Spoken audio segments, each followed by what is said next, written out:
What's up, guys? Welcome back. There's few things in the world more universally loved than fried chicken, but today I'm going to show you how to make the real KFC. This is my recipe for Korean fried chicken. But before we do that, please take a quick second to subscribe to the channel. Make sure you hit that bell to enable notifications as well. All right, guys, meet me in the kitchen. Let's make it happen. First things first, we're going to add our clean and dried chicken drumsticks to a mixing bowl. We're going to season them up with my all-purpose seasoning and some hot. If you don't have these, you can just use a little salt, pepper, garlic, onion powder, and some cayenne pepper. We're basically doing like a dry brine here, so you want to season the chicken generously, and then we're going to pop that in the refrigerator for a few hours. This is a great technique to ensure you get flavor all the way down to the bone of the chicken. What happens is the salt content in the seasoning draws moisture out of the chicken, and then it gets reabsorbed, taking all that flavor and seasoning with it. So just get in there with your hands, don't be shy, make sure that chicken is evenly coated in the seasoning, and then we're going to pop that in the refrigerator. So we've already discussed how to get some flavor into the chicken. Next, we're going to talk about how we're going to get the exterior of the chicken nice and crispy, and for that we're going to use the combination of cornstarch and baking powder. You only need about a teaspoon or so of the baking powder. We're also going to add in a pinch of salt along with my all-purpose seasoning. I added a little additional salt to this because my AP seasoning is low sodium, so if you're using your own AP seasoning that's not low sodium, maybe you can skip out on the extra salt. Get in there with a whisk and make sure everything is evenly distributed, and now it's time to move on to our sauce. For the sauce, we're going to need some ketchup, gochujang, mirin, rice vinegar, dark soy sauce, brown sugar, and some garlic.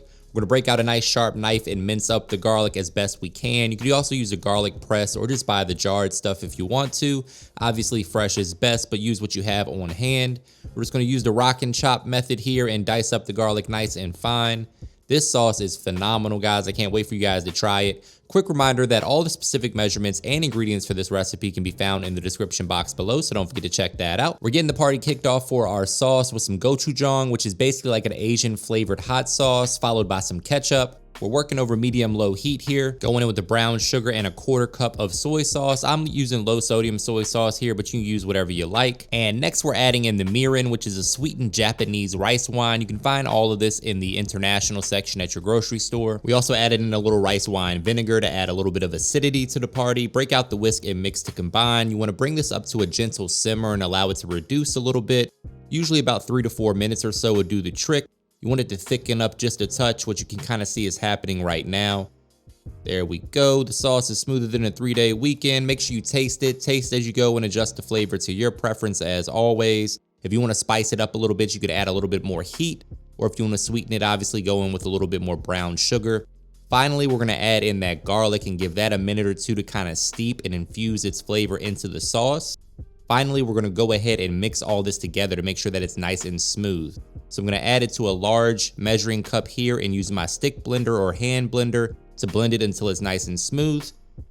And there, my friends, you have your new favorite wing or chicken sauce. It's good on seafood as well. I can't wait for you guys to give this one a try. Delicious stuff there. We're going to set that sauce aside, and now, my friends, it's time to fry some chicken. We're going to take our drumsticks and coat them evenly in that cornstarch and baking powder mixture.